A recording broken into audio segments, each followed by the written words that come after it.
многу дрзок прогон на активистите на шарената револуција од страна на власта, поточно од страна на МВР, се обидуваат преку индивидуални покани и преку повикување во полициска станица на најистакнатите активисти да не го скршат духот и да не обесхрабрат. Меѓутоа, нашата карактеристика е сплотеноста и заедништвото, затоа ние нема да оставиме нашите соборци и нашите соборки да бидат на милост и на милоста на Чавков.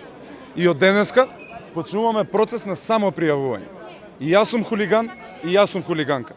На интернет ќе бидат достапни два документи преку шарената револуција.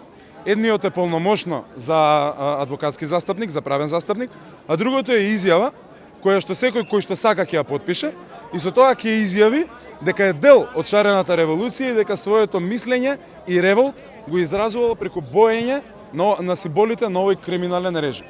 Ги повикувам сите граѓани кои што сакаат да помогнат на шарената револуција и кои што сакаат да го спасат Чавков и мафијата од маките, да се пријават дека се учесници во шарената револуција и дека боеле. Битката ќе ја водиме заедно. Како ја коментирате последната изјава на Груевски во која што тој тврди дека демонстрантите се врбувани на секташки начин од невладините? Па јас сум дел од невладина и досега не сум скокал на ниту една програма.